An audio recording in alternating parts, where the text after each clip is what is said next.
உசுரே போகுது உதட்ட நீ கொஞ்சம் சுழிக்கையில.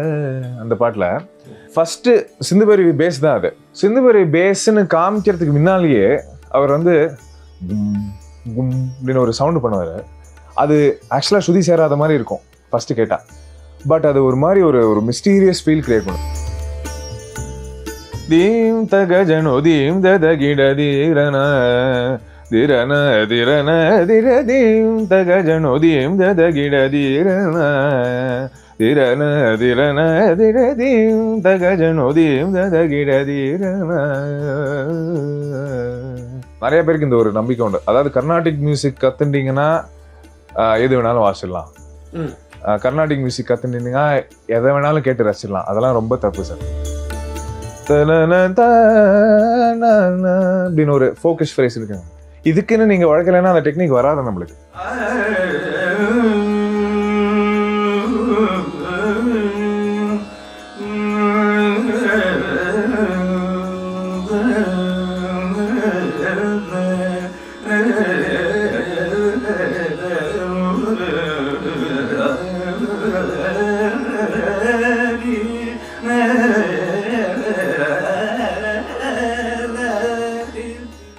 அதாவது ஒருத்தருக்கு மியூசிக்கே தெரியாதவங்க கூட நான் என்ன நினைக்கிறேன்னா they have all the right to comment on our music. ஏன்னா ஃபைனலி அவங்களுக்கு இமோஷன் ஃபீல் பண்ணுறது. நீ வந்து காம்போஜி கற்றுட்டு ஸ்வரம் பாட தெரிஞ்சாதான் நீ என் ஸ்வரத்தில் கமெண்ட் அடிக்கலாம் அப்படின்னு சொல்கிறது எனக்கு நம்பிக்கை இல்லை. நீங்கள் வந்து கம்ப்ளீட்லி லேமனாக இருங்க.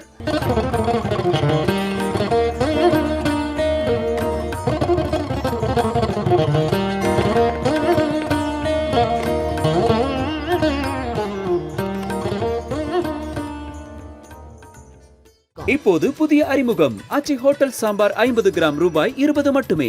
முதல்ல வாய்ப்பாட்டு தான் கற்றுக்கிட்டீங்க இல்லையா உங்கள் அம்மாட்ட? அப்புறம் இப்படி வீணை பக்கம் திரும்பினீங்க? ஆக்சுவலாக நான் ஃபஸ்ட்டு மிருதங்கம் தான் சார் கற்றுட்டேன். 4 வயசில் ஃபஸ்ட்டு மிருதங்கத்தை சேர்த்து விட்டாங்க.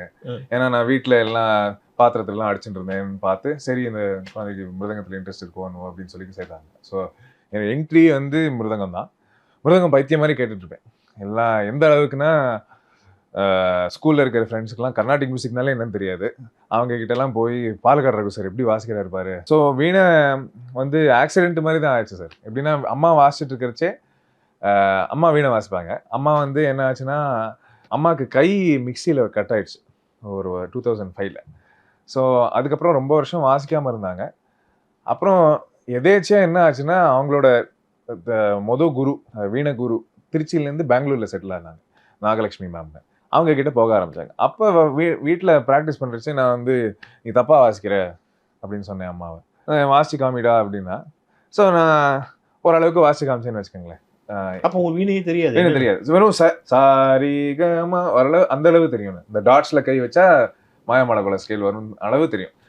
ஸோ இல்லை நீ கமக்கம் தப்பாக வாசிக்கிற அப்படின்னு காமிச்சேன். அப்போ தான் சேர்த்து விட்டாங்க. நாகலட்சுமி மேம்கிட்ட 3 வருஷம் கற்றுனேன். அதுக்கப்புறம் அப்பா தான் எனக்கு மியூசிக் குரு. வீணையில் வந்து டெக்னிக்ஸ்லாம் நானாக சும்மா உட்காந்து டிஸ்கவர் பண்ணேன். பாலமுரளி சார்கிட்ட கற்றுனாங்க அப்பா. அப்பா ரொம்ப வருஷம் பாடாமல் இருந்தாங்க. ஐடி வேலை வந்துச்சு. அப்புறம் காட் பிஸி. அப்புறம் நான் வாசிக்க ஆரம்பித்தோன்னே, நான் கச்சேரி வாசிக்க ஆரம்பித்தோன்னே தான் அவர் எனக்கு கோச் பண்ண ஆரம்பித்தார். ஸோ அப்பா அந்த ஒரு 2013 to 2015 அப்போ நிறைய நான் அப்பாவோட உட்காந்து கற்றுட்ருக்கேன். இல்லை, நான் அந்த வீடியோஸே பார்த்துருக்கேன். உங்கள் அப்பா பாட நீங்கள் வாசிக்க அப்பயே நீங்கள் வந்து வீணையில் இதுதான் நம்முடைய பாதைன்னு முடிவு பண்ணிட்டீங்களா? இல்லை சார், அது நேரம் ஆச்சு ஆக்சுவலாக. ஏன்னா எனக்கு என்னென்னா நான் நினச்சி கூட பார்க்கல வீணை வாசிப்பேன். மிருதகத்தை விட்டுட்டீங்க அதோட? இல்லை, மிருதகம் போயிட்டே இருந்தது சைட் பை சைடு. ஒரு பாயிண்ட்ல என்ன ஆச்சுன்னா வீணையில் வாசிக்கிறத பார்த்து நிறைய பேர் கூப்பிட ஆரம்பிச்சாங்க. கச்சேரி வாசிக்க ஆரம்பித்தேன். அப்போ என்ன ஆச்சுன்னா சரி நினச்சதோட சீரியஸ் ஆகிடுச்சு வீணை அப்படிங்கிற ஒரு ஃபீலிங் அப்போ தான் வந்துச்சு. 8th standard 9th standard படிக்கிறச்சு. அப்பையும் எனக்கு வந்து சரி இதான் நம்ம லைஃப்னுலாம் தீர்மானம் பண்ணலாம். 10th எழுதினேன். அப்புறம் 11th எனக்கு தீர்மானம் இல்லை. 12th ஆச்சு. அப்புறம் பை த டைம் நான் 12th முடிஞ்சு பிசிஏ பண்ணேன் சாஸ்திரா யூனிவர்சிட்டியில். அப்போயே எனக்கு கிளியர் ஆகிடுச்சு சரி நம்மளுக்கு மியூசிக் தான். என்னோட மெயின் கொஸ்டின் என்னென்னா சரி நான் மியூசிக்கை வச்சு சர்வை பண்ண முடியுமாங்கிறது ஒரு கொஸ்டின். இன்னொரு கொஸ்டின் நம்மளால மியூசிக்கில் இருக்க முடியுமா வருஷக்கணக்காக? அதுக்கு ஸ்டாமினா இருக்கா எனக்கு? அந்த தெம்பு இருக்கா எனக்கு? அந்த இன்ட்ரெஸ்ட் இருக்கா எனக்குங்கிற ஒரு டவுட் தான் இருந்துச்சு. பட் அது அப்படியே நேச்சுரலாக மாறிடுச்சு சார். பெங்களூரில் எத்தனை வருஷம் வந்தீங்க? அங்கே தான் பெங்களூரில் நான் ஒரு 15 வருஷம். இங்கே திருவண்ணாமலைக்கு எப்போ வந்தீங்க? திருவண்ணாமலைக்கு 2019. பண்ணோம். அதுக்கு முன்னால கூட நாங்கள் வீடை கட்டி இங்கே 6 மாதம், பெங்களூரில் 6 மாதம் அந்த மாதிரி இருந்துட்டு. நீங்கள்லாம் ரமண மகரிஷியோடைய பக்தர்கள்னு கேள்விப்பட்டேன். எங்கள் அப்பா அம்மா வந்து ஈவன் பிஃபோர் மேரேஜ் திருவண்ணாமலை ரொம்ப ஈடுபாடு உண்டு. அண்ட் எனக்கு சின்ன வயசுலேருந்தே அங்கே போனதுனால எல்லாருக்கும் சேர்ந்து அங்கே மூவ் பண்ணுங்கிற ஒரு ஆசை ரொம்ப early-ஆவே இருந்துச்சு. இப்போ கூட நிறைய பேர் சொல்லுவாங்க இந்த மாதிரி லாஜிஸ்டிக்ஸ்க்கெலாம் ஒன்றும் இல்லை, ஒரு ஃப்ளைட் ஏறணுன்னா கூட சென்னைக்கு தான் வரணும்னா, சென்னையோ வெள்ளூரோ திருச்சியோ போனாலும். பட் ஆனால் அந்த பிளேஸ் எங்களுக்கு ரொம்ப பிடிச்சிருச்சுன்னு வச்சுக்கோங்களேன். ஒரு பக்கம் ரமண மகர்ஷியோட ஆசிரமில் இருக்கிற ஒரு ஈடுபாடு, அது என்னதான் அது ட்ராவல்க்கெல்லாம் கொஞ்சம் கஷ்டமாக இருந்தாலும் அதை விடுறதுக்கு ஒரு மனசில் வச்சுக்கோங்க. பெரிய லெவலில் நடந்த கச்சேரி, முதல் கச்சேரி இப்போ சபா கச்சேரி அப்படின்னா 2014 சார். 2014 ஏப்ரல் ராமலலித கலாமந்திரான்னு பெங்களூரில் ஒரு சபாவில் வாசித்தேன். அங்கேருந்து ஆரம்பிச்சிச்சு. அதை வீடியோ யூடியூப்பில் போட்டாங்க, அதை பார்த்து கூப்பிட்டு இப்படி தான் போயிட்டுருக்கு. அண்ட் இது வரைக்கும் சான்ஸ் கேட்டதே கிடையாது, எல்லாமே வேர்ட் ஆஃப் மவுத் வழியாக வந்த கச்சேரி தான். சென்னையில் நான் ஃபஸ்ட்டு வாசித்தது Mudra Veenotsav. Mudra Bhaskar sir was so nice. என்னோட வீடியோ யூடியூப்பில் பார்த்துட்டு இந்த பையனை சென்னையில் கூப்பிடணும் அப்படின்னு சொல்லி அவரோட ஃபெஸ்டிவலில் கூப்பிட்டு ஆப்பர்ச்சுனிட்டி கொடுத்தாரு. நீங்கள் சினிமா மியூசிக் கேட்பீங்களா? நிறைய கேட்பேன் சார். சினிமாவில் வர வீணையெல்லாம் கவனிப்பீங்களா? Of course sir. பார்த்தசாரதி மாமா வீணை பாச்சான்னு சொல்லுவாங்க. ஆமாம், நிறைய ராஜா சார் வாசிருக்காரு. அந்த காலத்துலேருந்து கோ டு வீணா பிளேயர். அவ்வளோ ஸ்டூடியோ ரெக்கார்டிங்ஸ் வாசிருக்காரு. பாச்சா மாமா ஓடுறது நிறைய கேட்டிருக்கேன். ராஜேஷ் வித்யா சார் சினிமாவில் வாசிச்சு கேட்டிருக்கேன். புண்ணியா ஸ்ரீனிவாஸ் மேம் வாசிச்சது நிறைய இருக்குது சார் கற்றுக்கிறதுக்கு. ஏன்னா சினிமாவில் நீங்கள் பார்த்தீங்கன்னா நிறைய பேருக்கு இந்த ஒரு நம்பிக்கை உண்டு, அதாவது கர்நாடிக் மியூசிக் கற்றுட்டீங்கன்னா எது வேணாலும் வாசிடலாம், கர்நாடிக் மியூசிக் கற்றுட்டீங்கன்னா எதை வேணாலும் கேட்டு ரசிச்சிடலாம். அதெல்லாம் ரொம்ப தப்பு சார். ஏன்னா கர்நாடிக் மியூசிக் டெஃபினெட்லி ஒரு நல்ல பேஸ் போட்டு கொடுக்கும். ஏன்னா ரிதமாக இருக்கும். We are one of the most evolved rhythmic systems இந்த வேர்ல்டு. அவ்வளோ இன்ட்ரிகசிஸ் இருக்குது நம்ம லயத்தில் ஒரு பக்கம். இன்னொரு அனுசுரங்கள்லாம் இப்போ மைக்ரோடோன்ஸ் நீங்கள் பார்த்தீங்கன்னா அவ்வளோ நம்மளுக்கு அதாவது 2 ஸ்வரத்துக்குள்ளே எவ்வளோ மேஜிக் பண்ணலாம் நம்ம அப்படிங்கிற காட்டக்கூடிய ஒரு சிஸ்டம் தான் கர்நாடிக் மியூசிக். ஸோ அந்த விதத்தில் it is an amazing foundation. But இப்போ நீங்கள் ஒரு வெஸ்டர்ன் மியூசிக் பார்த்தீங்கன்னா ஒன்றும் இல்லை சார், ஹார்மனி வாசிப்பாங்க. ஹார்மனியை நம்ம கேட்டு அப்ரிஷியேட் பண்ணுறதுக்கே நாளாகும். எனக்கே ஒன்றும் முடியல. ஏன்னா நம்மளுக்கு வந்து எப்போதுமே ஒரு சுதி இருக்கும், அதுக்கு மேலே ஒரு லைன் மெலடி போயிட்டுருக்கோம். அங்கே பார்த்தீங்கன்னா ஒரு 8 நோட்டு சேர்த்து வாசிப்பாங்க. அதில் வந்து அவங்க ஒரு நோட் எடுத்தால் ஃபீல் மாறுது அப்படிம்பாங்க. ஸோ அந்த அளவுக்குலாம் நம்ம ரசிக்க கூட டெவலப் பண்ணோம். அதே மாதிரி ஃபில்ம் மியூசிக் பார்த்தீங்கன்னா அங்கே யூஸ் பண்ணுற கமகம்ஸ்லாம் பார்த்தீங்கன்னா பாடுறதுக்கும் ரொம்ப டிஃபிகல்ட். கர்நாடிக் மியூசிக் ட்ரெயின்டாக இருந்தால் மட்டும் போகாது, வாசிக்கிறதுக்கும் ரொம்ப டிஃபிகல்ட் சார். ஸோ அதுக்குன்னு உட்காந்து உழைக்கணும். ஸோ நான் அப்பப்போ என்ன பண்ணுவேன்னா இந்த வெஸ்டர்ன் மியூசிக் ரெக்கார்டிங்ஸாக இருக்கட்டும், கிளாசிக்கல் வெஸ்டர்னாக இருக்கட்டும், இப்போ ப்ளூ கிராஸ் இப்போ ரீசெண்டாக ஒன்று கேட்டுருந்தேன், பேஞ்சோ பிளேயிங் இந்த கேட்டுருந்தேன், சினிமா லைன்ஸ்லாம் எடுத்துகிட்டு வீணையில் ட்ரை பண்ணுறது. ஏன்னா ஒவ்வொரு கமக்க டைப்பும் ஃபிங்கர்ஸை வேறு விதமாக எக்ஸசைஸ் பண்ணும். அப்படின்னு ஒரு ஃபோக்கஸ் ஃப்ரேஸ் இருக்குங்க. இதுக்குன்னு நீங்கள் வழக்கலைன்னா அந்த டெக்னிக் வராது நம்மளுக்கு. அதுக்குன்னு ஒரு 5-6 ஆப்ஷன் வரும் நம்மளுக்கு. இப்படி வாசிக்கலாம், இல்லை பிரித்து அடித்து வாசிக்கலாம். பிரித்து அடிக்கிறதுலேயே ஃபஸ்ட்டு இண்டெக்ஸை வச்சுட்டு அப்புறம் மிடிலெலாம் வாசிக்கலாம், இல்லை ரெண்டுத்தையுமே ரிஸ்டாலேயே வாசிக்கலாம். இந்த மாதிரி நிறைய ஆப்ஷன்ஸ் வரும். அதெல்லாம் வச்சுட்டு சரி இது பெஸ்ட்டாக ஒர்க் ஆகுது இந்த ஃப்ரேஸ்க்கு அப்படிங்கிற ஒரு ப்ராக்டிஸ் இருக்கு இல்லையா, அது ரொம்ப கற்றுக்கலாம். நம்ம என்ன மியூசிக்காக இருந்தாலும் ஃபிலிம் மியூசிக்கில் வந்து அன்றைக்கி அப்போ வந்து மகாதேவன், ஜி ராமநாதன், அப்புறம் எம்எஸ்வி இவங்கெல்லாம் வந்து நிறைய வீணையை யூஸ் பண்ணிடுறாங்க. இப்போ வீணை யூஸ் பண்ணதெல்லாம் ரொம்ப கம்மியாகிடுச்சு. இப்போ உள்ள ட்ரெண்டு கவனிச்சிங்களா? அந்த அளவுக்கு கவனிச்சதில்லை சார் இந்த பாயிண்ட்டை.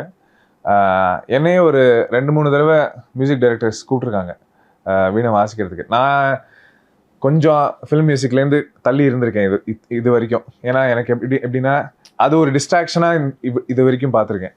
ஏன்னா என்னோட மெயின் ப்ராக்டிஸுக்கு டைம் குறைஞ்சிடக்கூடாதுங்கிற ஒரு நோக்கத்தில் சினிமா மியூசிக் ரொம்ப வாசித்ததே கிடையாது. பட் இப்போ ரீசெண்ட்லி வாசிருக்கேன் ஒரு படத்தில், இது பென்ஸ்னு ஒரு படத்தில் வாசிருக்கேன் ஒரு பிட்டு. நம்ம சாய் அபயங்கர்னு பண்ணியிருக்கேன் இல்லையா, சாய் அபயங்கர் சாய் கூப்பிட்டு இந்த மாதிரி நீங்கள் வாசிக்கணும் அப்படின்னு ரொம்ப இன்சிஸ்ட் பண்ணேன்.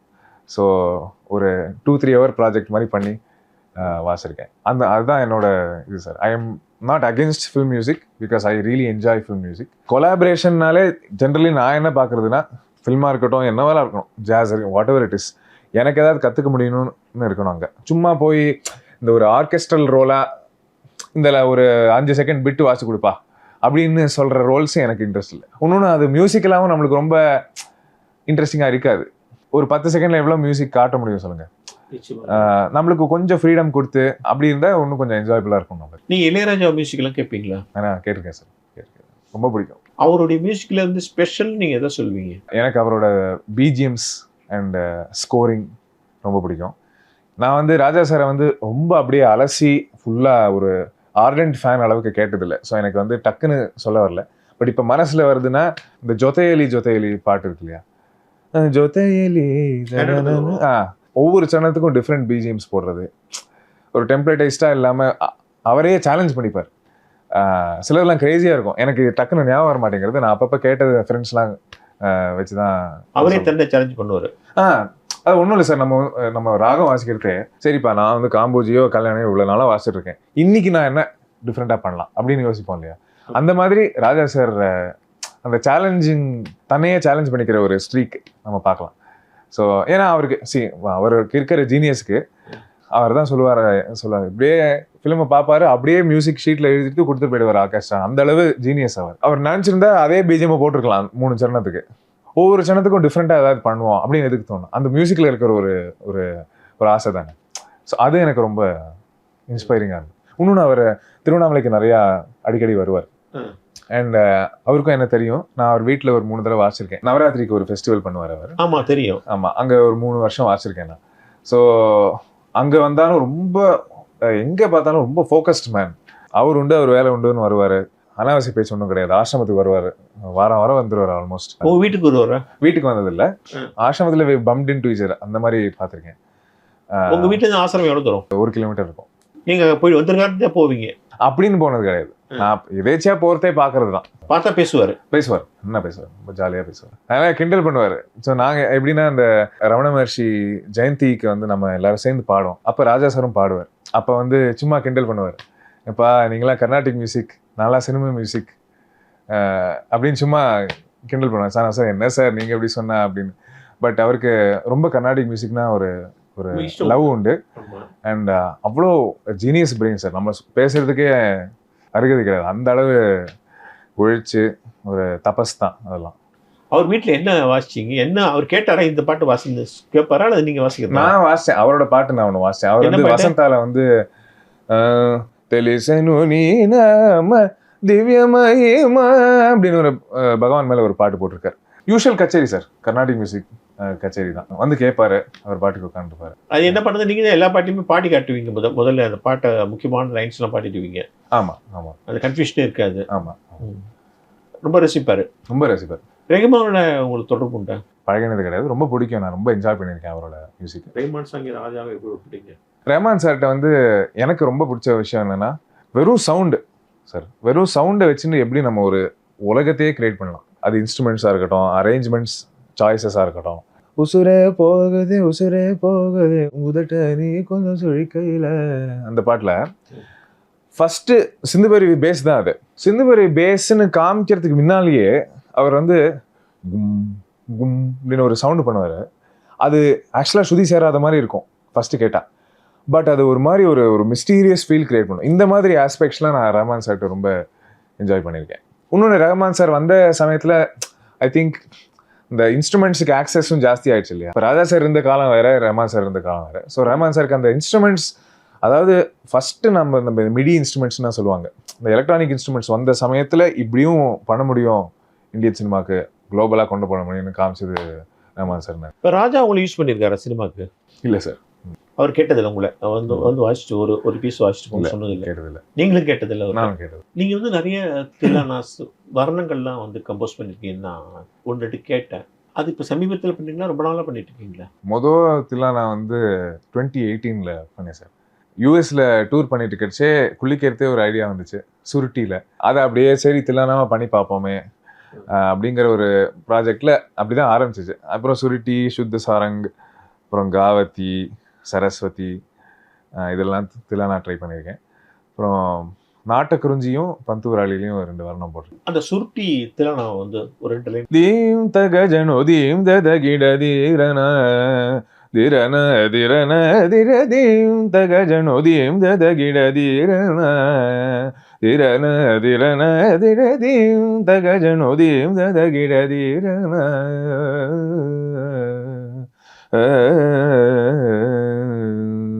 என்ன பண்றீங்க புதுசா? இப்போ ரீசெண்டாக ட்ரை பண்ணேன் சார். ரொம்ப நாளாக பண்ணணும்னு ஒரு ஆசை.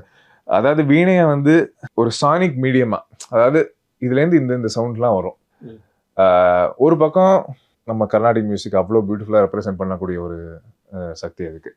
இன்னொரு பக்கம் இந்த அளவு ஒரு பியூட்டிஃபுல் ஃப்ரீக்வன்சி ரேஞ்ச், அதாவது பாதாளத்துலேருந்து, அதாவது 50 ஹெர்ட்ஸ்லேருந்து 10,000 ஹெர்ட்ஸ் வரைக்கும் நம்ம ஃப்ரீக்வன்சி இருக்குது வீணல். இவ்வளோ versatile frequency range plus richness of டோனை வச்சுட்டு என்ன பண்ணலாம் சவுண்ட் வைஸ் அப்படிங்கிற ஒரு இன்ட்ரெஸ்ட் எனக்கு எப்போதுமே உண்டு.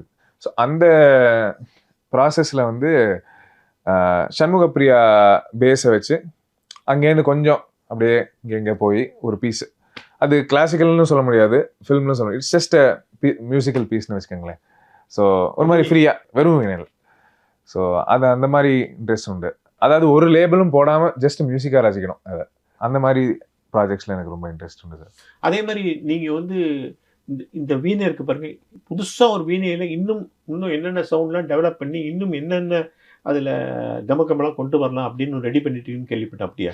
அது அப்பாவும் நானும் பண்ண ஒரு ப்ராஜெக்ட். மெயின்லி அப்பா தான். வீணை என்னென்னா இங்கே நம்ம வாசிச்சோன்னா சுற்றி வர ஒரு 3 பேர் உட்காந்து கேட்கணும். இப்போ சித்தார், வயலின், ஃப்ளூட்டு எல்லாம் பாருங்கள், எல்லாமே அக்கூஸ்டிக் வால்யூம் பார்த்தீங்கன்னா ரொம்ப ஜாஸ்தி.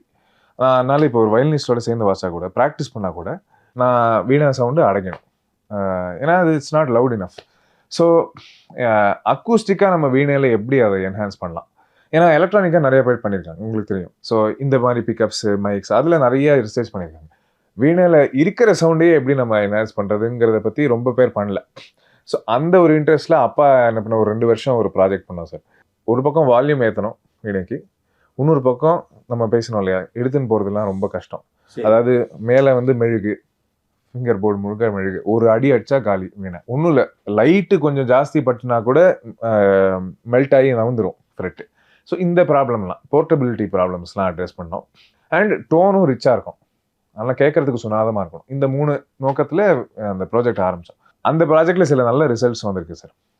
பட் அது முடிக்கல, ஏன்னா சில அதர் ரீசன்ஸ்னால பண்ண முடிக்கல. அதை எடுத்து வாசிக்க போகிறீங்க இனிமேல்? ஹோப்ஃபுல்லி இன்னும் கொஞ்சம் ஒரு மேபி 2-3 இயர்ஸ் ஹோப்ஃபுல்லி முடிச்சோன்னா தட் வில் பி இன்ட்ரெஸ்டிங். நீங்கள் வந்து விமர்சனங்களை எப்படி ஏற்றுப்பீங்க? அதை வந்து ஸ்போர்ட்டிவாக எடுத்துவீங்களா, கோவப்படுவீங்களா? ஸ்போர்ட்டிவாக தான் சார் எடுத்துப்பேன். ஏன்னா யார்கிட்டேருந்து என்ன நல்லது வரும்னு நம்மளுக்கு தெரியாது. அதாவது ஒருத்தருக்கு மியூசிக்கே தெரியாதவங்க கூட நான் என்ன நினைக்கிறேன்னா, they have all the right to comment on our music. ஏன்னா ஃபைனலி அவங்களுக்கு இமோஷன் ஃபீல் பண்ணுறது. நீ வந்து காம்போஜி கற்றுட்டு ஸ்வரம் பாட தெரிஞ்சாதான் நீ என் ஸ்வரத்தில் கமெண்ட் அடிக்கலாம் அப்படின்னு சொல்கிறது எனக்கு நம்பிக்கை இல்லை. நீங்கள் வந்து கம்ப்ளீட்லி லேமனாக இருங்க. உங்களுக்கு மியூசிக் பிடிக்கலையா, என்னோட மியூசிக் பிடிக்கலையா, you have all the right to say. And அந்த ப்ராசஸில் நான் நிறையா கற்றுட்ருக்கேன். அதாவது ரொம்ப மியூசிக் தெரியாதவங்க என்கிட்ட வந்து என்னப்பா அப்படி இருக்குது ஒரு மாதிரி ஜெனரிக்காக பேசுவாங்க. ஏன்னா அவங்களுக்கு எப்படி சொல்லணும்னு தெரியாது, என்ன பிடிக்கலன்னு கேட்டால் சொல்ல தெரியாது. இப்போ ஒன்றும் இல்லை, எங்கள் அம்மா கேஸ் எடுத்துக்கோங்களேன். அம்மா வந்து அட்வான்ஸ்டு ப்ராக்டிஷன் கிடையாது, கச்சேரி லெவல் மியூசிஷியன் கிடையாது அம்மா. ஆனால் ரொம்ப நல்ல கானேஜர் மியூசிக் வச்சுக்கோங்களேன். நிறைய தடவை அம்மா என்கிட்ட கச்சேரிக்கு அப்புறம் என்னடா இன்னைக்கு செட்டே ஆகலடா அப்படின்பா. ஸோ நான் அங்கே செட்டே ஆகலைன்னு எப்படி நீ சொல்லலாம் அப்படின்னு கோவப்பட்டேன்னா நான் தான் லூசர். சரி செட் ஆகலை, யாராவது இப்படி சொல்கிறாங்களா, சரி நம்மக்கு ஏதாவது இருக்கா அங்கே பார்த்து. ஃபஸ்ட்டு ஸ்டெப்பே நம்ம வந்து ஓப்பனாக இல்லைன்னா நம்ம தான் லூசர். ஸோ நான் இன்ஃபேக்ட் நான் என் ஃப்ரெண்ட்ஸ்ட்டு எல்லாரும் அப்பப்போ சொல்லுவேன், எங்கெங்கெல்லாம் நெகட்டிவாக என்னை பற்றி பேசுகிறாங்களோ தயவு செஞ்சு சொல்லுங்கள் என்கிட்ட. ஏன்னா I want to take that piece of information and side நம்மளுக்கு ஏதாவது இருக்கா இல்லட்டுக்கு. கடைசியில் ஒன்றும் இல்லாமல் போகலாம், யாராவது இதை சொல்லி நம்மளுக்கு ஒன்றும் எடுத்துக்கிறது இல்லை இதில் இந்த எங்களும் போகலாம். But generally I am open to all sorts of feedback. And அந்த மாதிரி ஃப்ரெண்ட்ஸ் கிடைக்கிறது ரொம்ப ரேர் சார். எனக்கு ஒரு 2-3 பேர் இருக்காங்க. அவங்களோட எந்த அளவுக்கு ரிலேஷன்ஷிப்னா, நான் கச்சேரி வாசி முடிச்சிட்டோன்னே டேய் இன்னைக்கு செட் ஆகலடா தர்மாவதி, இன்னும் இந்த இடத்துல இன்னொன்று சார், எப்போதும் கிரிட்டிசிசம் ஸ்பெசிஃபிக்காக இருந்துச்சுன்னா அது வந்து ரொம்ப கன்ஸ்ட்ரக்டிவாக இருக்கும். ஜெனரலாக இப்படியே அது வந்து யாருக்கும் பிரயோஜனம் இல்லை. எங்கள் அப்பாலாம் வச்சு செஞ்சிருவார் கச்சேரிக்கு அப்புறம். ஃபுல் அலசி ஹீல் ரிப்பீட் அப்பார்ட். நிறைய கச்சேரிக்கு அப்புறம் நான் அழுதுட்டு தான் வந்திருக்கேன் வெளியில் ஆரம்ப காலத்தில். ஏன்னா ஆனால் அதெல்லாம் ரொம்ப தேவை சார். ஏன்னா கொஞ்சம் கூட மண்டைக்கு ஏறாமல் இருக்கணும்னா இதெல்லாம் தேவை. அம்மா என்ன சொல்லுவாங்க? அம்மா இந்த மாதிரி நிறைய அம்மாவுக்கு பிடிச்சிருச்சுன்னா ரொம்ப ஓப்பனாக சொல்லிடுவாங்க. கேட்பாங்க 2 பேரும், எல்லாரும் கேட்பாங்க. நான் வெளியூரில் இருந்தால் கூட ரெக்கார்டிங் கேட்பாங்க 2 பேரும். அப்பா எப்படின்னா அப்ரிஷியேட் பண்ணுறது ரொம்ப கஷ்டம். அப்ரிஷியேட் பண்ணாருன்னா எனக்கெல்லாம் ரொம்ப சந்தோஷமாக இருக்கும். ஆனால் கிரிட்டிசைஸ் பண்ணுறதையும் ஒரு ஃபுல் ஃபைலே எழுதுவார். இன்னைக்கு கச்சேரியில் இந்த ஒரு 20 பாயிண்ட் நீ நன்னா பண்ணியிருக்கலாம், இந்த இடத்துல இப்படி பண்ணிக்கலாம், இந்த இடத்துக்கு இப்படி பண்ணுறதுக்கு பதிலாக நீ இது ப்ராக்டிஸ் பண்ணியிருக்கணும், அந்த மாதிரி தான் இருக்கும். உங்களுக்கு கிடைச்ச பாராட்டிலே ரொம்ப மறக்க முடியாத பாராட்டு எதை சொல்வீங்க? நான் எந்த மியூசிஷியன்ஸை ரொம்ப ரெஸ்பெக்ட் பண்ணுறேனோ, ரொம்ப பிடிச்சி கேட்குறேனோ, அவங்க நம்ம மியூசிக்கை கேட்டு ஏதாவது ஒரு நல்ல வார்த்தை சொன்னால் எனக்கு அதுதான் சார் ரொம்ப ஸ்பெஷல் மூமெண்ட். அந்த மாதிரி ஒரு ஃபியூ மியூசிஷியன்ஸ் எனக்கு சொன்னபோது ரொம்ப சந்தோஷமாக இருந்தது. எனக்கு ஒரு பெரிய இன்ஸ்பிரேஷன் வந்து அனந்தா அண்ணா, மிருதங்கம் அனந்தா ஆர் கிருஷ்ணன். அனந்தா அண்ணாவோட ஃபஸ்ட்டு வாசித்த போது, இன்ஃபேக்ட் அது ராஜா சார் வீட்டில். ஸோ அப்போ தான் நான் ஃபஸ்ட்டு வாசிக்கிறேன். எனக்கு ஒரு பக்கம் பயம், ஏன்னா எனக்கு 17 வயசு அப்போ. ஆனால் அனந்தா அண்ணா உங்களுக்கு தெரியும் எவ்வளோ பெரிய லெஜெண்டுன்னு. அந்த கச்சேரிக்கு அப்புறம் அவர் ரொம்ப பிடிச்சிச்சு எனக்கு அப்படின்னு கன்வே பண்ணார். And Ananda Anna is like அப்பா, ரொம்ப careful with is appreciation and to get it from him எனக்கு ரொம்ப சந்தோஷமா இருக்கு. இன்னும் நிறைய பேர் அது மாதிரி பாராட்டுறது இருக்காங்க இல்லையா? எனக்கு டக்குன்னு ஞாபகம் வர மாட்டேங்குது. இதுதான் டக்குன்னு, இதான் மோஸ்ட் மெமரபிள். ஸோ உங்களுக்கு கிரிட்டிசைஸ் பண்ண வித்வான்கள் இருக்காங்க? என் ஃப்ரெண்ட்ஸ் இருக்காங்க சில பேர். அண்ட் சில வித்வான்கள் எனக்கு மெயிலே அமைச்சிருக்காங்க. நான் ஒரு தடவை என்ன பண்ணேன்னா, இன்ஸ்டாகிராமில் ஒரு டிசம்பர் சீசனுக்கு அப்புறம் எல்லாரும் நம்மக்கிட்ட நல்ல விஷயம் தான் சொல்கிறாங்க. கச்சேரிக்கு அப்புறம் நெகட்டிவ் விஷயம் யாராவது என்கிட்ட சொல்லணும்னு ஆசைப்பட்றீங்கன்னா எனக்கு மெயில் பண்ணுங்க அப்படின்னு ஒரு போஸ்ட் போட்டேன். நான் சொன்னேன் எல்லாத்துக்கும் நான் ரெஸ்பாண்ட் பண்ணுறேன், இது எல்லாரும் யார் நீங்கள் அனானிமஸாக சொல்லணும்னாலும் பரவாயில்ல அப்படின்னு சொல்லி ஒரு போஸ்ட் போட்டேன். எனக்கு ஒரு க்ரோத்துக்கு ஒரு ஆசையில் நான் அது ட்ரை பண்ணேன். அப்போ சில ரெஸ்பான்சஸ்லாம் வந்துச்சு. சில இதெல்லாம் ஏற்றுக்கிறது கஷ்டமாக இருக்கும். சில இதெல்லாம் நம்ம ரொம்ப யோசித்து உழைச்சி பண்ணுறத ஒரு வார்த்தையில் அப்படியே இது பண்ணுறாங்களே அப்படிங்கிற ஒரு தாபம் வரும். அது இருக்கட்டும், அது இல்லாமல் இருக்க முடியாது. பட் அதை தாண்டி நம்மளுக்கு ஏதாவது இருக்கா அப்படிங்கிற ஒரு பாய்ஸ்டாக எடுத்துக்கணுங்கிறது தான் எனக்கு இன்கல்கேட் ஆகிருக்கு சின்ன வயசுலேருந்து. இன்னொரு விஷயம் நான் கவனித்த வரை சொல்கிறேன். உங்களை மாதிரி ப்ராடிஜிஸ் இருக்காங்கல்ல, சில ப்ராடிஜிஸ் அவங்க எவ்வளோ உயரம்னு மேலே போயிட்டே இருப்பாங்க, அதில் துளி கூட தொய்வு இருக்காது. சில ப்ராடிஜிஸ் ஒரு கட்டத்தில் ஸ்டேல் ஆயிடுறாங்க. நான் அதையும் பார்க்குறேன். ஏன்னா அந்த ஒரு ஆபத்தும் இருக்குது அதில். Definitely sir. இதை நீங்கள் எப்படி பார்க்குறீங்க? முதல்ல நான் வந்து ப்ராடஜின்னு எனக்கு தோணினதே கிடையாது. ஏன்னா நான் இது ரொம்ப மாடஸ்டாக இருக்கணுங்கிறதுக்கோசரம் சொல்லலைன்னா, ஏன்னா இப்போ நீங்கள் வந்து ஒரு ஸ்ரீனிவாஸ் சார் பார்த்தீங்கன்னா, மாண்டலின் ஸ்ரீனிவாஸ் சார் பாருங்கள், இல்லை அனந்தா அண்ணா பாருங்கள், அபிஷேக் அண்ணா பாருங்கள், இல்லை சஷாங்க் அண்ணா பாருங்கள், நிறைய ப்ராடஜிஸ் இருந்துக்காங்க. உங்களுக்கு தெரியாது, உங்களுக்கு தெரிஞ்சிருக்கும். ஸோ அவங்கெல்லாம் ஒரு 10 வயசில் வாசித்த வாசிப்போ பாட்டோ அதெல்லாம் பார்த்துக்கிறது நான் எப்போதுமே என்னை ப்ராடஜியாக பார்த்ததில்ல. ஆனால் எனக்கு ஒரு எர்லி என்ட்ரி ஃபீல்டில் சின்ன வயசுலேயே நிறையா இம்ப்ரூவ்மெண்ட் ஆகிடுச்சு, நிறையா வாசிக்க ஆரம்பிச்சிச்சு, ஒரு மாதிரி எஸ்டாப்ளிஷ் பண்ணிக்கிறதுக்கு ஒரு ஆப்பர்ச்சுனிட்டி. அப்படி இருக்கிறச்சே இந்த ஸ்டாக்னேஷன் ஆகாமல் இருக்கணும் அப்படிங்கிறது ரொம்ப கேர்ஃபுல்லாக எங்கள் பேரண்ட்ஸ்க்கு தான் ஃபஸ்ட்டு தேங்க்ஸ். அண்ட் இது இப்போதைக்கு போயிட்டுருக்கு. இன்னும் ஒரு 20 வருஷம் கழிச்சு என்ன ஆகும் நம்ம கையில் இல்லை. என்னோட பெஸ்ட்டு நான் என்ன பண்ணுவேன்னா, எங்கள் வீட்டில் எப்போதும் ஆட்டிடியூட் என்னென்னா, நீ மியூசிக்லாம் இருக்கட்டும், ஃபேம் இருக்கட்டும், மணி இருக்கட்டும், எல்லாம் இருக்கட்டும், உன் மண்டை மேலே ஒரு வீடு இருக்க போகிறது, உனக்கு சாப்பாட்டு கஷ்டம் இருக்க போகிறது இல்லை. நீ வந்து ரொம்ப பச்சையாக சொல்லணும்னா கம்முன்னு ஒர்க் பண்ணு, அவ்வளோ இருக்குது, ஒரு கடல் இருக்குது உனக்கு, வேலையை பண்ணிகிட்டே இரு, என்ன வருதோ வரட்டும். அந்த வேலையை நீ இப்போ கச்சேரி வாசிக்கணுமா, கச்சேரி ஃபுல்லாக நச்சுன்னு வாசிட்டோம். You have a responsibility to the audience காசு கொடுத்துட்டு வராங்க நம்ம கச்சேரிக்கு. நான் வாசிக்கிறது தான் வாசிப்பேன் அப்படின்னா வீட்டிலேயே வாசிக்கலாம், கடைசியில் ஆடியன்ஸுக்கு வாசிக்கணும். ஸோ அதை ரெஸ்பான்சிபிளாக பண்ணி மேக்ஸிமம் இம்பேக்ட்டுக்கு ப்ராக்டிஸ் பண்ணி பண்ணுறது, அது நம்ம வேலை. அதுக்கு மேலே ஒன்றும் யோசிக்கிறது இல்லை சார். ஆஸ் லாங் எஸ் நம்மளுக்கு வந்து ஒரு ஃபியூ ஃப்ரெண்ட்ஸ் சர்க்கிளில் வந்து எப்போதும் நம்ம ஃபேஸ்ட்டை கரெக்டாக பார்த்து ஆனஸ்ட்டாக பேசுறவங்க இருந்தாங்கன்னா I think we are safe. ஃபியூச்சரில் மேரேஜை பற்றிலாம் யோசிச்சிருக்கீங்களா? யோசிச்சிருக்கேன் சார், யோசிச்சிருக்கேன்.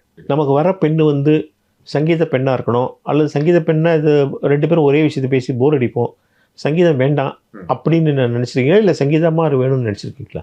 டெஃபினெட்லி சங்கீதத்தில் இருந்தால் இட் இஸ் அன் அட்வான்டேஜ். நம்ம பண்ணுற வேலையோட ஒரு வேல்யூ ஆர் அதுக்கு நம்மளுக்கு இருக்கிற ஒரு லவ் ஆர் அதோட டிஸ்அட்வான்டேஜஸ் இப்போ ஒன்றும் இல்லை. மியூசிஷியன்ஸ்னால் ட்ராவலிங் இருக்கும், அதோட வாலிட்டாலிட்டி புரியிற மாதிரி ஒரு பர்சன் இருந்தால் தான் டெஃபினெட்லி கம்ஃபர்டபுள். இல்லைன்னா அந்த மிஸ்மேட்ச் இருந்துகிட்டே இருக்கும்னா இட் இஸ் நாட் பாசிபிள். நம்ம வந்து நீ ஒரு லைஃப், நான் ஒரு லைஃப், நீ என்ன வேணாலும் பண்ணிக்கோ, நான் வேணாலும் பண்ணிக்கிறேன் அப்படிங்கிற ஒரு அது இண்டிபெண்டன்ஸ் இருக்காது, ஜஸ்ட் டிஸ்ஜாயிண்ட்டாக இருக்கும். அது மியூசிக்கு ஒரு வேல்யூ தெரியணும். மியூசிக்னா என்ன சொல்கிறது, மியூசிக்கு ஒரு ஆசை இருந்தால் நல்லாயிருக்கும். அவங்க வந்து மியூசிக் விதூஷியாக இருக்கணுங்கிற அவசியம்லாம் இல்லை. இல்லை இல்லை. திருவண்ணாமலையில் யாரும் லவ் பண்ணுறீங்களா? இல்லை சார், பண்ணதில்லை. பட் அவங்க ரமண மகரிஷியோட டிவோட்டியாக இருந்தால் பெட்டர். நல்லா இருக்கும், ஒண்டர்ஃபுல்லாக இருக்கும். ஏன்னா எவ்வளோக்களவு லைக் இன்ட்ரெஸ்ட் இருக்கோ அவ்வளோக்களவு நல்லது தானே. நியர் ஃபியூச்சரில் பண்ணிக்கலாமா, அதுக்கு இன்னொரு கொஞ்ச நாள் வெயிட் பண்ணலாம்னு நினைக்கிறீங்களா? இல்லை, கொஞ்சம் வெயிட் பண்ணலாம்னு நினைக்கிறேன். ஏன்னா ஃபார் மல்டிபிள் ரீசன்ஸ். எனக்கு கொஞ்சம் I like the independence now, so it can wait. So நம்ம கச்சேரியும் ஒரு முடிகிற கட்டம் வந்தாச்சு. முதல்ல நீங்கள் திருவண்ணாமலையிலேருந்து வாவு தமிழா இல்லை ஒரு இன்டர்வியூ கொடுன்னு வந்தீங்க பாருங்கள், 4 மணி நேரம் ட்ராவல் பண்ணீங்க, அது பெரிய விஷயம். முதல்ல அதுக்கு நன்றி. ஒரு அருமையான பேட்டி கொடுத்தீங்க, நிறைய விஷயங்களை ஷேர் பண்ணீங்க. மிக்க நன்றி. நீங்கள் அடிக்கடி எங்கள் ஸ்டுடியோக்கு வரணும். Thank you sir, it's been a pleasure. Thank you, ரொம்ப சந்தோஷம்.